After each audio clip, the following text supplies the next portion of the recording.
Il confine, Storia Nord-Est è un podcast dedicato a una terra incantata, non un fazzoletto di terra dimenticato, ma un diamante incastonato sul soffitto di una grotta, un confine ancora selvaggio, denso di avvenimenti e luogo di passaggio continuo, al di qua e al di là di una sottile linea tracciata sulla carta. Sono Amerigo Dorbolowec, appassionato di storia e fotografia, ma il mio amore è per la terra su cui sono cresciuto e dalla quale fatico a separarmi anche solo per andare in vacanza, le valli del Natisone.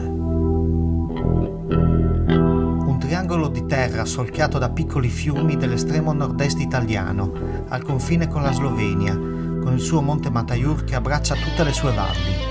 E quando sei lontano da questa terra, cerchi il suo profilo all'orizzonte, indicando sempre con il dito: noi siamo là.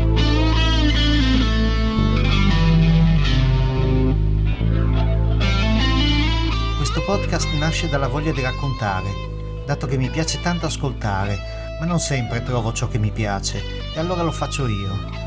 Così mi è successo anche nel lontano 1992, quando c'erano ancora le radio locali, quelle indipendenti, e noi ne avevamo addirittura due nel raggio di 5 km, Radio Line e Rete Nord-Est. Ma la sera nel letto, quando le ascoltavo per andare a dormire, non trovavo mai le canzoni adatte per i miei gusti, e così cominciai la mia esperienza di speaker radiofonico a Radio Line di San Pietro Natisone, di proprietà dell'indimenticabile Fedele Cantoni. Una radio semplice, composta da una sola stanza al centro di San Pietro Natisone.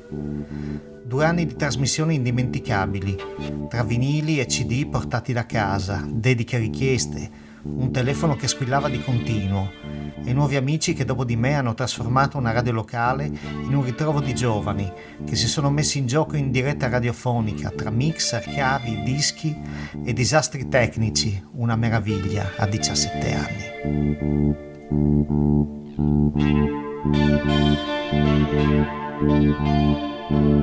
Ora mi ripropongo dopo quasi 30 anni, davanti ad un microfono, per il quale ho nutrito segreto amore. Come per la prima ragazza che non ti scorderai mai, anche qui sapendo che certi brividi e certe sensazioni non torneranno mai più. Ma si vuole continuare ad amare, dandosi, tanto, in tutto ciò che si fa, non per avere qualcosa indietro, ma perché sono fatto così e non saprei fare diversamente. I miei racconti saranno sempre legati al passato, aneddoti, racconti di vita normale e molti altri aspetti della vita quotidiana che molti hanno trascurato, fatti storici delle nostre valli e curiosità immerse nel loro tempo. E poi vedremo cosa nascerà di nuovo. Buon ascolto.